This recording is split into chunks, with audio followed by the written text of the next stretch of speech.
Hey, what's up, America? Welcome to Get to Know the CEO. It's hosted by America's sweetheart, Eric Ryan. You're never going to believe this, but I'm America's sweetheart, Eric Ryan. The goal of Get to Know the CEO is to humanize corporate America through the magic and power of stupid question. In today's stupid questions, sorry, I dropped the S. Today's CEO is Rob Hoffman of Dedicated Carriers. Welcome to the show, Rob. Thank you. Here I am. Here you are. Yeah. This isn't a business show, but you want to do a little quick 30 seconds on Dedicated Sure, Carriers? Yeah, what do you guys do? sure. Dedicated Carriers is a 3PL, third-party logistics company. We're a freight brokerage. We are the middleman between any business that has anything to ship and the method of shipping: trucks, trains, planes, whatever the method is. It's mostly trucks for us. So we'll deal with any manufacturer that's got anything to move around and be their logistics department to connect to trucks and get it done. Gotcha. And everybody likes getting boxes in the mail. So you're doing Everybody. God's work in many ways. Yes, we are. So these are the 5 questions of doom. I think they say a lot about a person. I think these are the 5 questions that really get to the heart of who somebody is. So let's start from the top. Your 3 favorite bands. And number 1, these 4 men, they make this list more than any other 4 men ever. Yeah. You wouldn't think, looking at them, that they changed music forever, videos forever, culture, fashion, the way songs are written, the way songs are recorded. They were only together for 7 years. They only have 12 studio albums. Yeah, but yet they changed everything forever. What do the Beatles mean to you?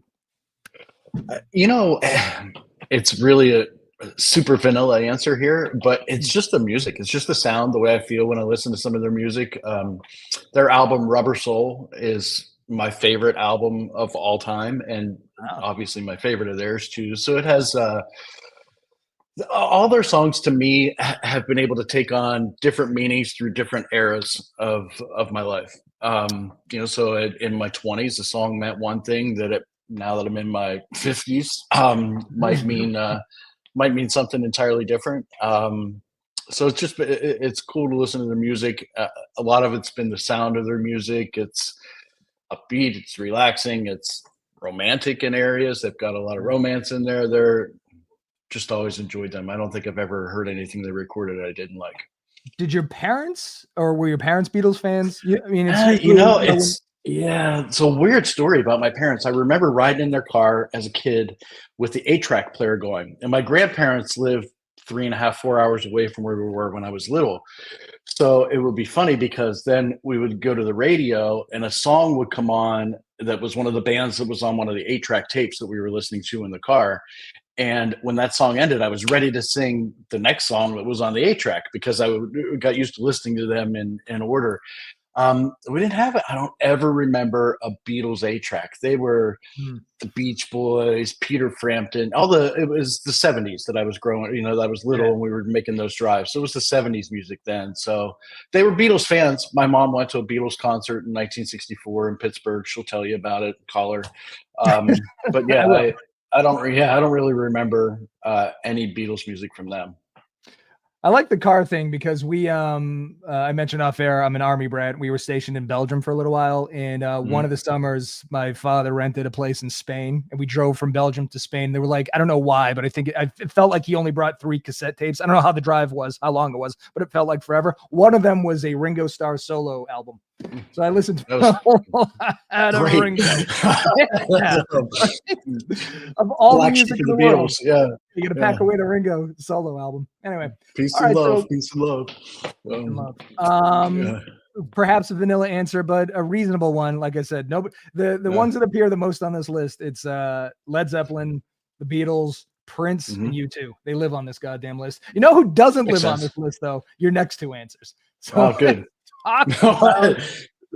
This little Irish fellow with suspenders on, singing little Irish ditties. Yeah, Damien Rice is he's like a modern day John Lennon to me in a lot of ways. I don't know if you've listened to any of his music, but it's moody, it's whiny, it's bitchy.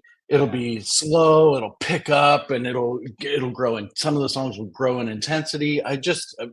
He's fun to listen to for me. The first time I ever heard one of his songs, gosh, I can't remember. I think the movie was called Closer. It was a Natalie Portman, which is an obvious reason I had to watch the movie, Natalie Portman movie. But it was this song of, I can't remember the title, but the song played throughout the movie. It was the first I heard his music that turned me on to him, and I've liked him ever since. Nine Crimes was the first song that I heard from Damien Rice. I don't know if you're familiar with that song. Yeah, that is, vaguely. I think the dichotomy between how good the song is and how awful the music video is. Like, I don't know if you've seen this music video. It might be the worst music video of all time. I can't imagine him having a high production value in his music videos. I also don't think he gives a shit about his music videos. Is the impression I would have gotten from him. He just cares about the music. Because if he had gone, I haven't spoken to him, but if he had gone the low production value way, I think the music video would have been fine. It was like high. Was it high? Oh, really? Yeah, and it didn't work at all. But so I listened to a lot more Damien Rice than I normally do for preparation for this thing. His covers of Sia's Chandelier and Hallelujah are exactly what you said about Damien Rice. Like, they're slow and bitchy in the beginning, and then they sort of rise. He has a very specific, not only the way he sounds, but the way he constructs songs, which I find interesting. Good. Did you like listening to him? Yeah, like I said, I was very familiar with Nine Crimes, but as a single, not so much as other stuff. But yeah, I did. Here's the thing too. So I took like a 23andMe, and it turns out I'm something like 80-something% Irish, genetically speaking. Sure. I have no affinity. I haven't been there. If we go to war with them, I have no issue. But I've always shit on the, Irish for their lack of contributions to the world. But I looked it up, and it's I'm not exactly right, because they do have literature, they have poetry.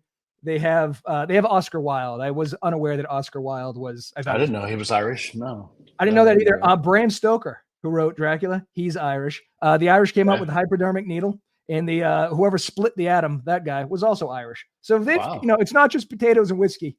Oh, also St. Patrick's Lucky Charm Day, cereal. Oh, Lucky Charm cereal, Irish Spring soap. Getting drunk, I think. Oh well, yeah. Their one holiday is completely centered around getting blasted, which is, it's not bad. Yep. No. Damien Rice, St. Patrick's Day, Oscar Wilde, and potato. And I've been shitting on this country this whole time. See, sometimes you just don't know. You got to do a little research. You got to ask ChatGPT something. Okay. I'll say this about the next artist of yours. And listen, I think we can openly disagree here on this show. That's what it's all about. I want to thank you only because I hate and despise this kind of music in my soul. I hate it more than I get why you say that. I get it. I hate, and this is, listen, I hosted a show, you got to say some wacky shit. I hate this more than like Nazis and racism. And hear me out. Yeah. Nazis and racism are objectively worse, but subjectively less worse for me because they don't affect me personally. The kind of music that this guy makes, and the reason I want to thank you is I finally have a poster child for exact. I never had like the name. I couldn't go, I just fucking hate New Country, but I could never, I didn't do enough research, but now Sam Hunt represents everything I hate in music. And before I let you go, before I let you talk, I've never understood like the hatred for disco. I don't like disco, but I wasn't around. And I was like, well, just fucking turn it off. But I'm sure the case was you couldn't. Like, it was just everywhere. It was probably in restaurants. Yeah, it was just there. Yeah. That's what this shit is. I can't escape it. Like, if you go to a brewery, I'm in my 40s, I'm white. I love IPAs, but you can't go there because they got this shit playing. And here's one more thing I want to say. No, why do they sing? What was singing? Get it all out. Jeans. Why do they talk about pants? No other musical genre talks about pants. Like the British invasion, they didn't come in talking about, fucking khakis, and nobody talks about cargo shorts. I swear to God, this is true. I'm an agnostic, so that doesn't matter. But I arbitrarily picked 3 Sam Hunt songs on YouTube last night. I just scanned around all 3: jeans, and Levi's. Like it's a cliche, but it's absolutely true. Okay, so because he's always trying to get them off of somebody, though. So there is a level of importance there. I don't know. It felt like he was thinking about his own pants, but whatever. Why pants? Oh, maybe. Well, hey, that's part of the deal. So I don't know why pants is a thing. Here's my thing about kind of new country in general. So like Sam Hunt, Kane Brown, Morgan Wallen, those are all the guys that you're hearing when you when I go on my now I have noise canceling headphones to go.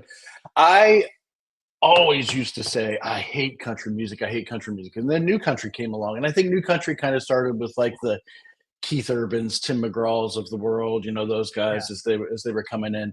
These guys, I mean, honestly, I think if you would have taken current pop music. I think their music is probably more pop than it is country by like 1980s, 1990s standards, because it's not super twangy. It's not. But here's the thing: we've all like broken up with a girl. We've all, had to put a dog to sleep. We've all, run over a mongoose on a back road. I don't know that It's all very true, relatable. Yeah. yeah, it's relatable. It's catchy to me. Like you said, it's everywhere right now, and it's like, I mean, country music is like COVID. You catch it somewhere at some point, no matter how you might vaccinate yourself against it.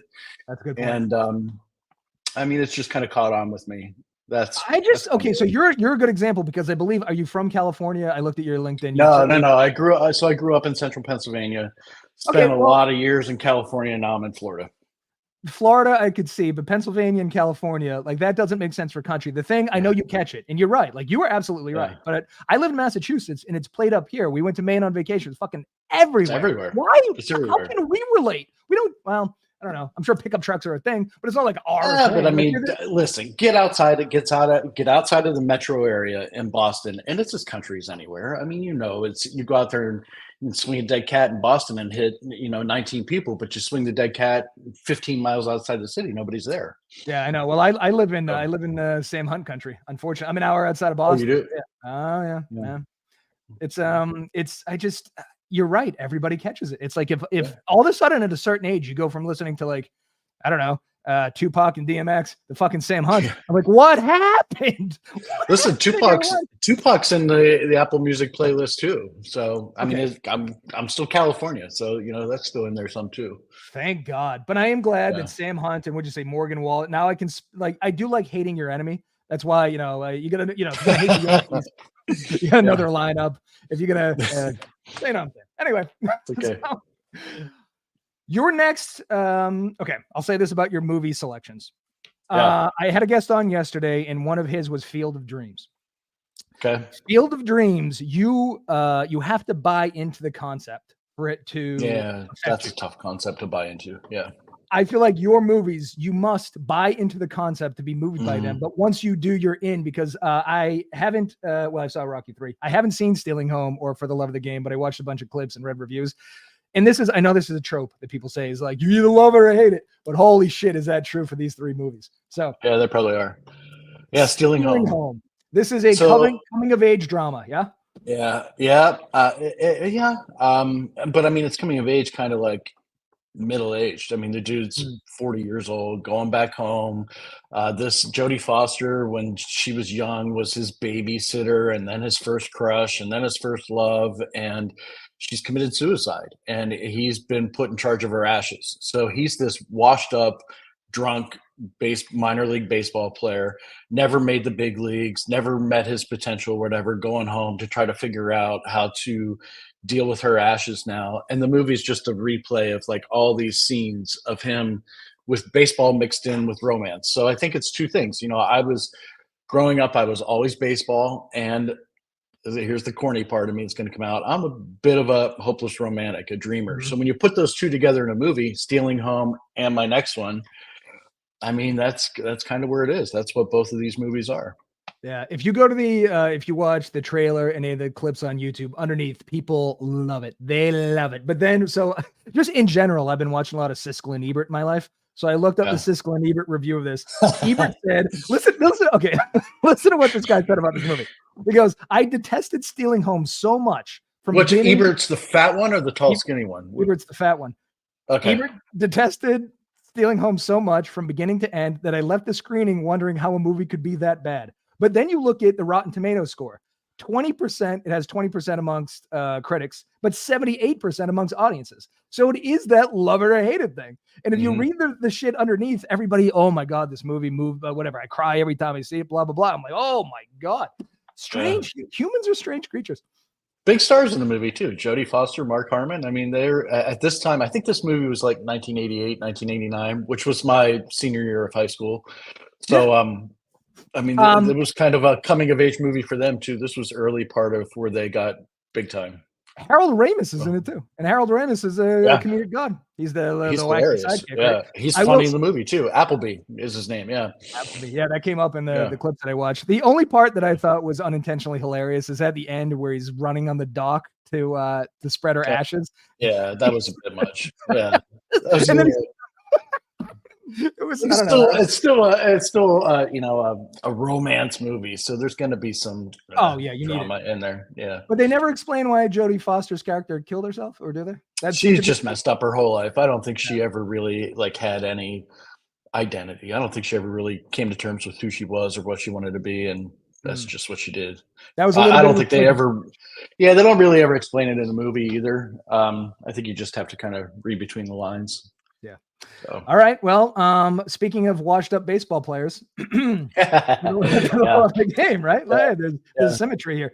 For the love of the game, I loved one of the reviewers on Rotten Tomatoes, and I had no idea Sam Raimi directed this. So just for context, Sam Raimi directed Evil Dead, Army of Darkness, Spider-Man, Drag Me to Hell, and then somebody goes, Sam Raimi directed a chick flick about baseball. I was like, that's he did. Yeah. Nailed it. Yeah, so this is a trilogy of Kevin Costner baseball movies. I mean, they're not connected, but he did Bull Durham, Field of Dreams, and For the Love of the Game. So why do you love For the Love of the Game? I don't know. I think it was gosh, I mean, this one was more about baseball than the romance part of it for me. Yeah. It was fun for me watching you're in the present time of the movie. This movie also, maybe this is more of a theme too, had a lot of flashbacks of different parts of his career and kind of growing up through his baseball career.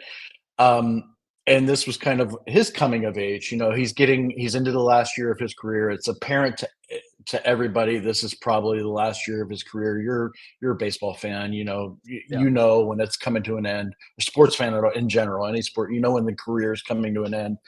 And he hadn't really come to terms with whether he was going to want to continue or whatever. So it's just a movie of him. This one was more about baseball and watching the end of his career. He throws a perfect game. It was and their cheesy ties to, the new kid coming up as the last kid that comes up to bat as a pinch hitter. But this one was more about baseball and the guy being a narcissist athlete that couldn't get out of his own way and then starts to realize, hey, I've got to recognize there's got to be some more to life other than just random women in random cities, while I'm on tour with the Detroit Tigers, and kind of grew into, his adult self after his baseball career. What hurts athletes are kids until they retire, I think. I think even afterwards. But what hurts is that in the movie, I believe he's 40 and he's like the oldest baseball player there. I'm 43. Now that I'm post the age, how the fuck is this guy still playing professional baseball? He's 40 years old. Yeah. And we're beyond that. That kind of hurts, doesn't it? Yeah. Well, I mean, when I'm old enough to be most major leaguers' fathers. So wild. I know we're all gonna die soon. It's crazy. 46% on Rotten Tomatoes from the critics, 75% from the audience. So again, this is one of those movies that's same thing. Professionals from the amateurs. I thought the scenes where he was talking to the batters, they can't hear him, but he's sort of talking to himself. That was a little out of. It was entertaining. It was. You know what it was? But it was. So a quick aside from this, when I play baseball, I played different positions, but I pitched. And I did the same thing on the mound. I would talk to guys. There was one guy that I hit him on purpose. And this is small town, central Pennsylvania growing up.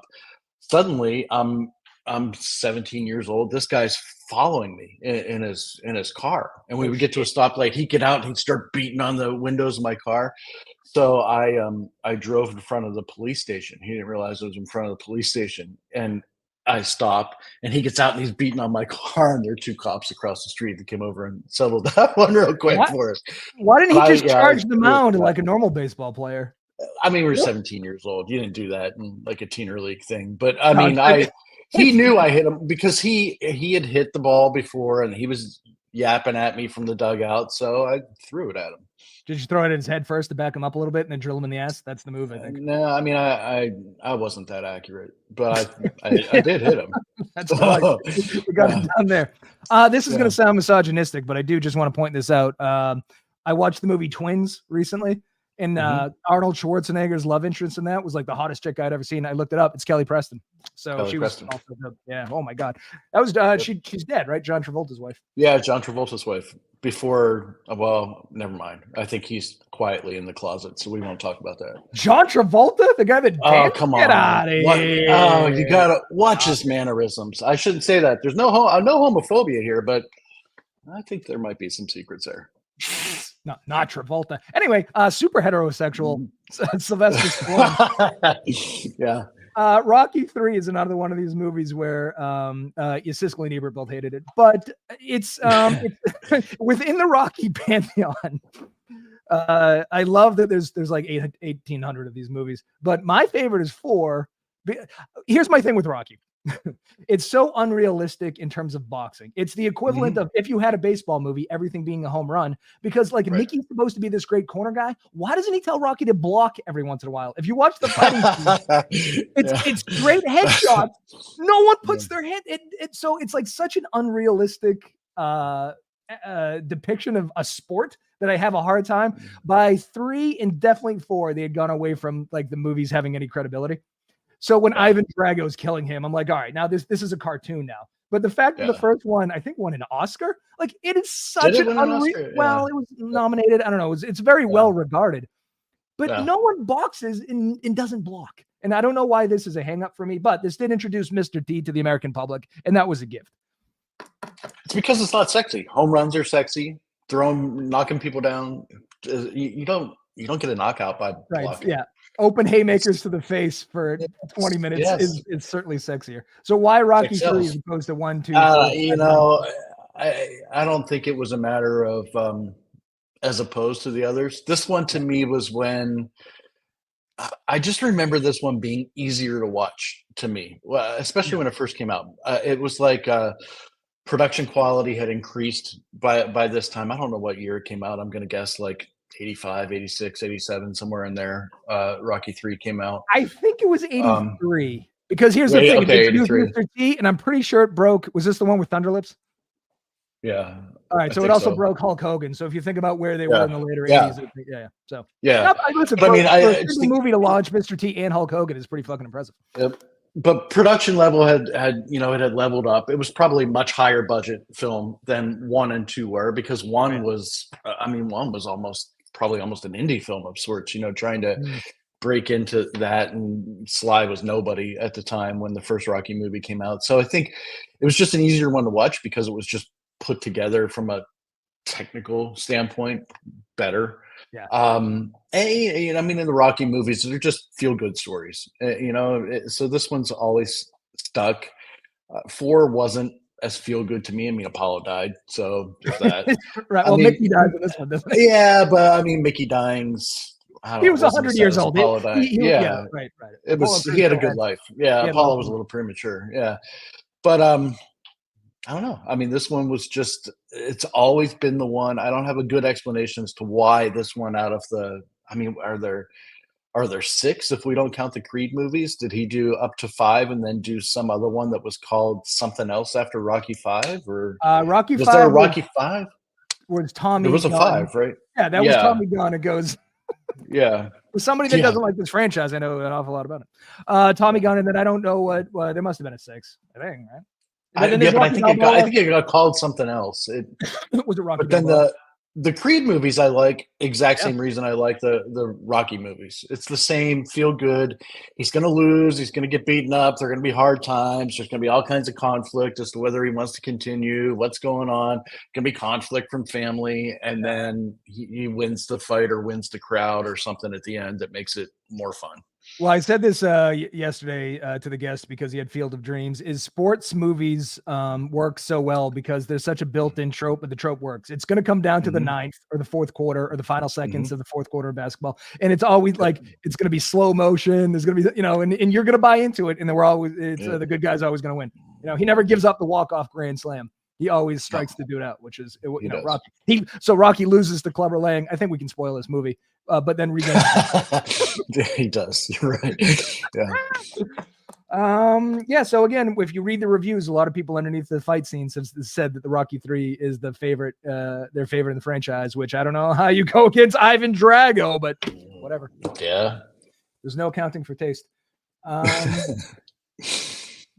What the? Can you still? What happened here? Oh no. All right, here we go. This is your first book. Yes, my first book.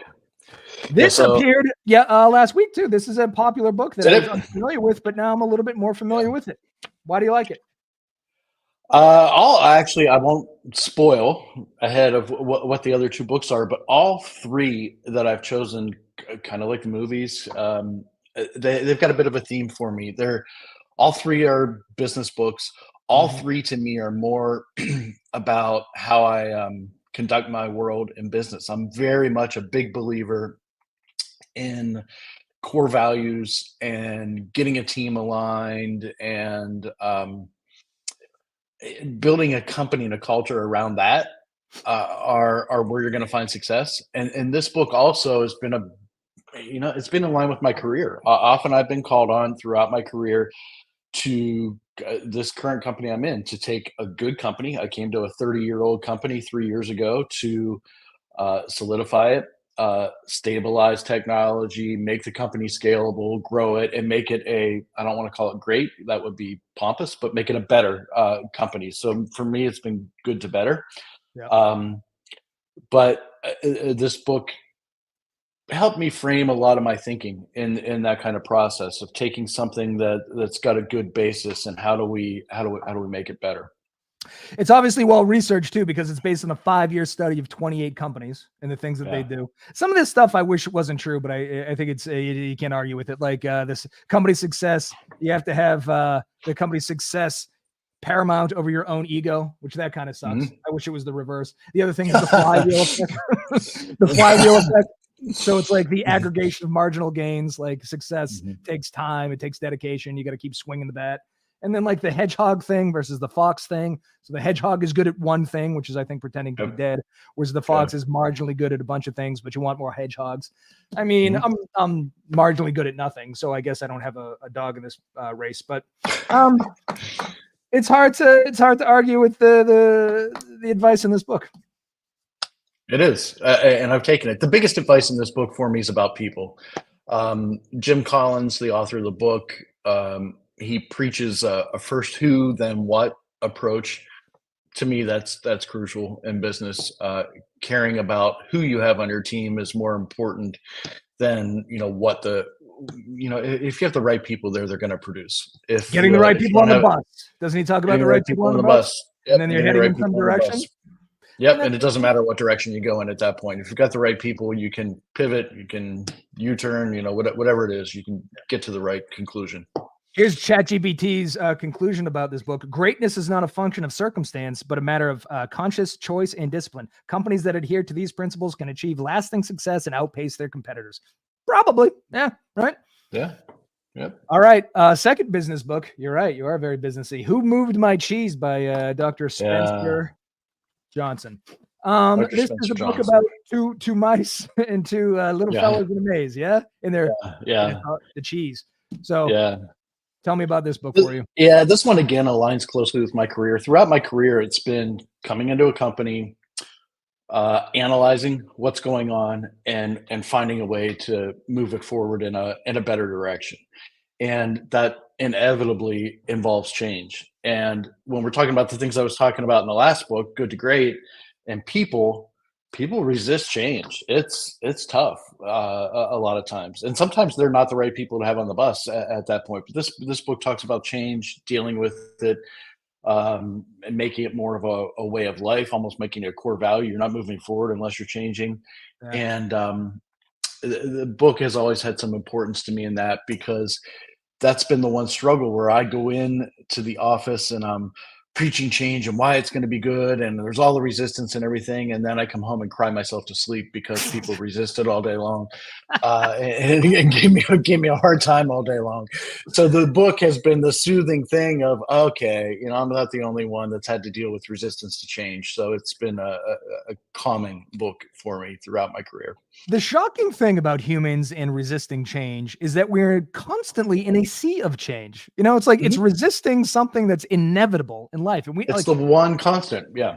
I know. Why shouldn't we be used to it by now? I think maybe You we would just think. You would physiologically think. hate change and we can't get out of that in some way. Yeah, we're all just idiots or something. I don't know what's going on. But in this book, the rats are the reasonable ones, right? Sniff and Scurry, Yes. aren't they the ones that are embracing the change, and the humans are the dumb ones? That's right. I mean, which is appropriate. So Yeah. Also, I like that they use cheese as a thing because I'm a big fan of cheese. If you could only have one cheese for the rest of your life, what would it be? a smoked Gouda. Smoked Gouda. That's very aggressive cheese. Yeah. Smoked Gouda, you can't hide behind anything. A lot of people will say mozzarella to the answer to this, but that is so bland. Mozzarella. Yeah. It's versatile, but it's bland. A smoked Gouda, you know a smoked Gouda's at the party if a smoked Gouda's at the party. That's right. Conclusions for ChatGPT. Who Moved My Cheese is a simple yet profound parable that teaches the importance of adaptability in both personal and professional lives. The key takeaways to embrace change, let go of fear, and proactivity, to be proactive and to seek new opportunities. Yeah. I don't think that's bad advice either. All right, ready? The third book. Yep. Oh, this one was this guy is interesting. Yeah. Turn on Ryan. Courage. Yeah, Yep. Ryan Berman. I watched a bunch of his stuff. Oh, Did you? Ryan. Yeah, Yeah. he's His scratchy voice and he Ryan. He's what? I'm sorry. What's up, Gabe? I was just gonna say he's very. I could see why people in a corporate setting where they're listening to somebody talk would eat his shit up. He fucking he says everything. Like the LinkedIn audience, I'm sure adores Ryan Berman. That's actually where I met Brian. Ryan. Ryan was speaking he was a keynote speaker at a conference I was at. I don't remember what city, but in the golf industry. And Ryan has nothing to do with the golf industry, but was talking about brand, which is what this book is about in a lot of ways. And then we had Ryan come speak at the company that I was at, Gallus Golf in San Diego. We were part of a partner equity company. So under the same roof, it was Gallus Golf, a stationary bike company. Think, what are the famous ones? Peloton. Yeah, like that, but more of a commercial version of it. And then a technology company in the performing arts industry. So we're all under the same roof, under the same partner equity group. And Ryan came to speak to us all one day after we had seen him at the golf conference. And then I ran into Ryan in an airport. I can't remember where. This is just a couple months ago. We talked for a little while. I think it was we were both on our way to San Diego actually. So it was probably Texas or somewhere, and we were on the same flight into San Diego. But this book to me speaks to what I mentioned earlier about being very much a core values kind of guy. This book is about the return that you're going to get on being courageous, the courage being sticking to your core, sticking to this is the brand I want to build and this is what I want it to be about and the value that I want to have out there. And, if you can stick to it and build around what you really believe in and paint it on the walls and have everybody, drink the Kool-Aid, so to speak, you'll get the right return. And in a lot of ways, it kind of ties the other two books together because the other books talk about, people, talk about change, and then Ryan's kind of tying it together with core values. So in some ways, I think it kind of pulls it together. Plus, this is the only one of the three books that's on my shelf that has the author signature in it. So I got to mention that. Yeah. So I'll say this about his message. I like it. I think he's right. I'll say this about his audience. Zero chance they implement anything he says because listen, it's especially in the B2B world, it is boring as fuck. And everybody pretends they're going to be courageous and do some wild marketing and do something that, gets people's attention. And we're going to write a white paper. Okay, stop it. Everyone is so goddamn boring. It's like you want to be told something to feel better about that. But then when it comes time to implement it, you do nothing. Yeah. And then, and this is how I know, because he has to point out things like Apple, Nike, and Patagonia, because only these mega corporations are allowed. Once you're too big to fail, you can do some wanky shit, except for Bud Light. Bud Light is the one exception to the yeah, that kind of bit him in the ass a little bit, didn't it? Yeah, and you know what sucks about that is that's going to give everybody pause about doing something about having the same kind of message and being open about it. Yeah, 100% will. They weren't wrong ideologically. They were wrong with the targeting because Bud Light is. Listen, I'm a drinker, but Bud Light is, and they are my shitty beer of choice. But it's still shitty beer. It's yellow piss water. The LGBTQ community isn't going to embrace shitty piss water. They're just not. So just lean into the frat boy shit because that's your audience. So it's like ideologically, yes, you should do some interesting stuff that gets people talking. But when you do that to the absolute wrong audience, you're being courageous to the wrong audience, then that's dumb, you know? Yep. Gabe makes a real quick point about this excellent book, Unless You're Lactose Intolerant. In which case, Who Moved My Lactate, I think is the sequel to that book. Berman, it's a weird preaching to the choir, but the choir doesn't sing kind of thing. Is that? I'd contradict you just a little bit, agreeing to disagree, kind of like about Sam Hunt. Oh. I have actually, we have in companies, the last company I'm at, and then this one that I'm running right now. I mean, the core values are on the wall. We didn't paint them on the wall; they're on big canvases that are mounted on the wall, but they're there. They're on the wall. We have turned, we moved the cheese. We got some people to kind of come around to it. And there are people that are embracing the core values. There are people that are talking about them all the time. There are people that are trying to run that way. So it's not that I read it, I enjoyed the message, but I would never do it. No, I've done some of it, but also some of those things I was probably doing before too. Yeah, I mean, I think that's in your core DNA. Piss water or something. I mean, I think it would sell. This is selling a beer called Yellow Fizzy Piss Water is exactly what Ryan's talking about. That's what it is. That's that out of the box message. Yeah. Liquid death, which I don't particularly enjoy. I think I'm a seltzer drinker, but I don't think there's enough flavor there. But unbelievable fucking marketing. I think we could take Yellow Fizzy Piss Water to market and make something happen. Yep, you heard it here first.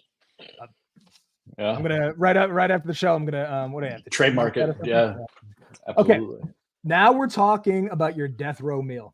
You ready? Okay, we're gonna learn a little something because I did some research about your individual choices. Okay, right off the bat, shrimp cocktail. How much do you know about shrimp cocktail? I just know I like it, and the spicier the cocktail sauce, the better. I don't want it that red. I want it to have almost like an orange color because there's so much. Because more horseradish in there. Yeah, I like that too. I like a little pain with my shrimp. So bite, kind of like wasabi bites. I want that bite. Well, that's because I don't want to dip it in ketchup. I want it to have a little personality. You know. Right. So this came out of Prohibition, which was awful. And this is one of those things where something terrible happened, but a couple of good things happened. Prohibition, because I think probably what bars had a bunch of cocktail glasses that they couldn't put booze in. So then the idea of like food cocktails became popular. And this was the one that ended up making the biggest mark. Plus, it's pretentious buffoonery. There's no reason it should be served in a martini glass, but it looks good next to a steak. So 100% like I'm all in on this. And about the horseradish thing. That is a strong flavor that's underrepresented in cuisines, I think, across the board. And this brings it to the table. Right. Right. So I'm glad that it brings it, it invites horseradish to the party. And it's opulent, it's ridiculous, it's expensive, and it's delicious. So you can't argue with shrimp cocktail, I don't think. Okay. But the next one, can argue with this one. Argue this. As a matter of fact, even a more interesting backstory. Caesar salad also came out of Prohibition. So it's not. It's from Mexico, though, right? Isn't it? Something in Mexico? Well, you know why Americans were going to Mexico? Because they were serving booze. To drink. We still go to Mexico to drink. I don't know. See? That's not changed. Yeah. Yeah. But so we went down there. This guy, an Italian American chef, Caesar Cardini. He ran out of ingredients one day in the kitchen. The only thing he had was romaine lettuce, garlic, croutons, Parmesan cheese, boiled eggs, olive oil, Worcestershire sauce. Which is an odd combination of things to have, but he whips it up and all of a sudden he serves it tableside and it becomes a sensation. So instead of going down to getting trashed on mezcal, people are going for the Caesar salads, which is fascinating. Yep. Boiled eggs, though. No eggs. The eggs got dressed eventually. Yeah, I would like that. Maybe I'll try to order it that way next time. You know why he probably ran out of ingredients? It happened over the July 4th weekend in 1924. So he was out of everything else. I know. But who was celebrating the 4th of July in 1924 in Mexico, though? All the Americans that had to drink somewhere and they couldn't do it in their backyard because of Prohibition. Okay. Right? I mean, that's where you go. You want to get drunk, you can't do it. You'll get arrested. You get bathtub gin, you go blind. You got to go to Tijuana and have a nice Caesar salad. Yep. Here we go. This is the big. Oh no. Let's address loaded potatoes. Does this work for you? It's You know what? I mean, the picture kind of works, but I would have so I would have some jalapenos in there. okay. Maybe like I don't know flavored this way exactly, but think of like ground beef with like either like a chili or taco type flavoring Okay. to it, kind of mixed into so a little bit more loaded up than Yep. this. But I just like a good loaded baked potato. I'm glad I clarified this because I mean this in the nicest way possible, but loaded baked potatoes have no credibility. You can put whatever you want on there and it's reasonable. You're just loading it. Yeah. Yeah, you're just loading it. So whatever you load it with, it's not like that's not traditional. It doesn't fucking matter. You could put a pizza on top of this. You go, well, it's a loaded baked potato. That's really loaded. Yeah. Yeah. And the potato serves as an edible plate. So that's the other thing. You can eat the entire You're thing. right. It does. Yeah. Yep. Horseradish does sound like what happens when that would fit in there. Horseradish would go well on a loaded baked potato, honestly. Oh, of course it would. Can I tell you a quick horseradish story because it's pertinent and it just happened? I went to the Pepper Palace, you know that place that sells hot sauce. Yep. They gave so you can do samples, but they have something called napalm horseradish. So the guy was like, I was looking at it. He was like, "Do you want to try it?" And I was like, "Yeah, sure." So me and a friend of mine, they go, "All right, this is what you do. You put it in your mouth, you swirl it around for 3 seconds, and then you swallow it." I was like, "I can fucking do this." Worst 3 seconds of my life. I was blinding. Pain, my sinuses collapsed. I couldn't think straight, but as soon as you swallow it, it disappears. So I bought some. Horseradish does. Yeah. Oh boy, but napalm horseradish. Oh my God. So I'm having a Halloween party. I'm going to force everybody to do this because I gotta tell you. Horseradish. Yep. TGI Fridays, I would imagine, does have a good potato skin. I would think so. Are there not too many of those places open anymore? They've kind of fast casual has kind of died in this country. I don't think COVID did it any favors. Okay, the main event of the first course is the green bean casserole. Lordy sweet Jesus. Ready? Do you want a little history before we talk about your love for it? Please. Yes. Invented, of course, by Dorcas Riley, who worked at the Campbell Soup Company in 1955. Dorcas was challenged to make a something to go on the label of the cream of mushroom soup. So she just added cream of mushroom soup, green beans in the fried onions, milk, bada bingo, bada bango. Now she came up with a lot of recipes, but this one really took off. So now from the 50s until today, this is a timeless American classic. Yep. Dorcas Riley. You've eaten this how many times? You had no idea Dorcas Riley was in charge. I didn't know anybody named Dorcas was in charge of anything. Dorcas Riley has a daughter named Dorcas Riley and a granddaughter named Dorcas Riley. I did the deep dive into the green bean casserole. What a fortunate family to be born into. Dorcas Riley the third. So you have this at Thanksgiving? Is this a traditional side? Okay, so Thanksgiving. I think we make it at Christmas also. Okay. So imagine this. This is what I do with it because I hate leftovers, but the 2 times I enjoy leftovers are after Thanksgiving and after Christmas. Yeah. And I'll take Hawaiian sweet rolls, and if it's at Thanksgiving, turkey and some green bean casserole, and make myself a little sandwich. Or if it's at Christmas, green bean casserole and some ham in the Hawaiian sweet roll, and eat it just like a little sandwich. So, but for me, the death row thing, like, what do you want more than to be comforted before you're about to be killed? Yeah. And green bean casserole to me is like it's a holiday family gathering comfort food, you know. And you'd be loaded with carbs too, so maybe it'll take a couple of shots, and you get to see everyone. If it slows it down a little bit, do you want that to be slowed down though? I don't know. Well, maybe you want to. Gabe agrees. Tough to tell. Of course, I mean, Gabe is a man of 5 in taste and sophistication. It's gooey. It's gooey. It's crunchy. It's green beanie, and it's all American. So I don't. I mean, here's the other thing about the sandwiches that you mentioned. Those you just described me. Gooey. I got that off your LinkedIn profile. That's what it says. I don't know. Okay, good. Gooey, crunchy, all American. That's me. Yeah. The green bean casserole, that sandwich you said is reasonable, but only as a day after Thanksgiving or Christmas. Yep, if you order that in June, people would be like, "What the fuck are you doing?" Yeah. But yeah. Okay.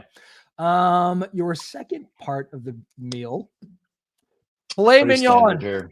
Yeah, this has made the list a lot. It's very hard to argue with. I enjoy the sauces that we put on in fine steaks. My favorite is a blue cheese compound butter on top of a nice steak. A little bit of butter on this one. Do you like a topping on your filet mignon? You're going raw. You know, I don't know what Ruth's Chris does with it. They have some kind of butter, but then it comes out on a metal plate that's 600 degrees when it comes out to you from Ruth's Chris. Yep. Theirs is just the best in my mind. On occasion, maybe 1 out of 5 or 6 times I'll go to Ruth's Chris and order this. I'll order it with a fried egg on top. Oh, the fried egg. I omitted that when I mentioned blue cheese compound butter because I didn't want to go too far, but that's what I do too. Yep. The egg, the dairy steak combination. And listen, I say this a lot on this show, but people give us shit, this generation of humans, specifically Americans, for being like fat, cholesterol, and blah, blah, blah. We are the first to have this stuff. You know, we've been around for 300,000 years. It's only the last 100 that we had access to filet and lobster tail like this and coke. You know what I mean? So like, who can blame? Well, lobster was like it was a poor man's food at one point, wasn't it? You're in New England. You're supposed to know everything there is to know about lobster. They used to serve it in prisons until the prisoners revolted and they were like, no more lobster. And now every time I order a lobster roll, it's $50. So I don't know. I don't know what happened. Yeah. Chewy crunchy and all American. You guys, we found some sort of deep kinship here. This is what the show does. Is it on your LinkedIn page though, Gabe, or no? It will be right after the show. It better be. Should be, yeah. So lobster tails, straight butter, lemon. That's okay. That's working for you. I mean, if it's cooked right, just straight off the grill. I don't need butter, lemon, anything like that. I love the flavor of lobster meat. I mean, honestly, if anybody asked me what my favorite protein is, that's it. It's lobster. Have you had a lobster roll, like a New England style? I've had them. You know, to me, it ruins it because it's adding other flavors away that I think it's kind of taken away from the actual taste of the lobster tail. If you don't like, and it's a lot of claw meat. I'm not a big claw meat fan. I like the tail. Interesting. Yeah, I guess if you don't like the butter, you're definitely not going to like iceberg lettuce, a little mayonnaise on a toasted hot dog bun. But that's, right. I mean, to your point about lobster too, I guess cooked right is good, but it's very easy to cook. You know, it's hard to fuck up. I guess you could boil it too long, but outside of that, it's it's delightful. It's very, very expensive for a sea bug. But God damn, it's good. All right, your drinks. You're doing 2 Cokes. You don't drink alcohol, do you? I drink alcohol. So if I would have made an alcohol answer, I don't know if you know this one. Screwball whiskey. It's a California. Is that peanut butter flavored? Peanut butter whiskey. Whiskey aficionados laugh at me for saying that. I've had guys at my country club like, "Oh, peanut butter whiskey. What's the matter with you?" You know. Yeah. Whatever. I won't get into too many details of the things they've said to me, but that peanut butter whiskey, you know, with just super cold on a nice big ice cube, to me, I like that a lot. But I don't know if I want to go to whatever, the electric chair, lethal injection, firing squad, whatever it's going to be. I mean, maybe I should go half drunk. I don't know. But Coke is like my kryptonite. Really? It's contributed to a dad bod. If I stop drinking soda, I'll lose 10 pounds in a week if I stop drinking soda. Oh, it's so bad for you. I will say this: I'm a bourbon aficionado. It's so good. Yeah. As the bourbon aficionado, I think it's reasonable you're being put to death simply that you would choose Screwball. But aside from that, Coke, growing up, we were a Coke household. We fucking crushed Coke. But if you don't drink it for a while and go back to it, it's so fucking sweet. Like I still want to. You're right. Right. But I take a sip thinking like this, I'm going to get back into it because it's objectively delicious in your mind. But if you get away from it, holy shit. Well, and the Coke alternatives to me, the Coke Zeros, the Diet Cokes, whatever, they taste so bad. No, it's either full Coke heavy or nothing. Yeah, I hate Diet Coke. Give me a bottle of Coke in Tijuana in the glass bottle at Maria's little taco shop after you walk over the border, and a Caesar salad and a couple of her little, taco per dollar, and you doing all right? I'm good. Yeah, I'm pretty happy. Oh, listen, the Coke, the real thing. He likes the real thing. We're doing Coke versus cocaine. I'm going cocaine every time. If that calorie free too. No one gets diabetes on cocaine. And then for your dessert, you're doing another very New England thing of you with the lobster and the Boston cream pie. Boston cream pie, invented by a French chef named Sanzien, just single like Madonna or Cher, just the one word. In 1856 at the Parker Hotel in Boston. The reason it's truly a cake, but it's called a pie. But I guess back then those two words were interchangeable. Oh, see what we're learning about here. And yeah, it's a huge deal. In 1996, it was voted the official dessert of Massachusetts. So I think you might belong up here between these answers. Maybe I do. Yeah. How did you fall in love with Boston cream pie? It's got everything. If it's a good one, it's got a really good chocolate on top. So there's chocolate. Usually it's a really good cake that's in there. And then it's got a great Bavarian cream. It's like all these weirdos that are on TikTok and everything. The perfect bite. I mean, to me, Boston cream pie, as far as desserts go, you can get all three of those in one bite. It's kind of a perfect bite to me. How do you feel about the Boston cream pie donut? Gosh, man, I'm going against all these brands out here. Dunkin' Donuts has cheaped out so much. They're like the biggest one that makes because the donuts have gotten smaller. The filled donuts have maybe 1/4 the amount of filling they had in them. It used to be a thin layer of donut around the filling. The filling would be spilling out everywhere. It was a jelly filled or Boston cream pie. Now you're lucky to get half a bite of whatever. And the filling's the key part. Otherwise, it's just a chocolate iced donut. It's a bunch of bullshit. You know what happened to Dunkin' Donuts? And I forget how long ago it was. Massachusetts is like ground zero for Dunkin' Donuts. Years ago, every Dunkin' Donuts would bake their own shit at the location. Then there would decision was made. Yeah. Then a decision was made to just bake them at one place and then truck them out. So that was the beginning of the end of the quality of Dunkin' Donuts. Because now it became a production line instead of a bakery. Yeah. Yes. I'm sure it saved money and a lot of people made some, but the average person, me and you, were suffering. Yeah, of course, cake and pie are two different things, but you got to take it up with the people in 1856 at the Parker Hotel House in Boston. Those are the ones that we have to fight. We're on the same team.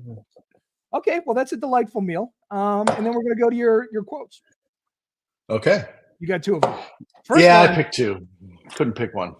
First one, you're going heavy right off the bat. You're going the ultimate man is not where he stands in moments of comfort and convenience, but where he stands at times of challenge and controversy. Martin Luther King. That's a big quote. Yeah. Hypocrisy is like a big pet peeve to me. And this kind of wraps up hypocrisy to me. Like everybody can be on the bandwagon. Everybody's a Penn State fan when they're winning national championships, and then they take little boys into the locker room and everybody hates them all of a sudden. So, it's sorry, but I mean, it's like, where do you really stand? And it goes back to my books too. This is about core values. Like who the hell are you?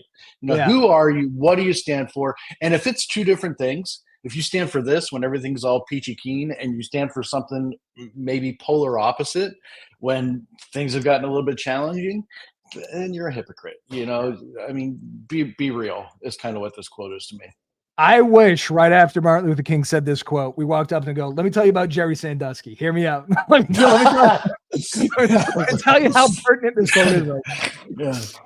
All right. I don't think anyone can argue with you there. And then you came up with a second quote too, which is, I did a little thing here.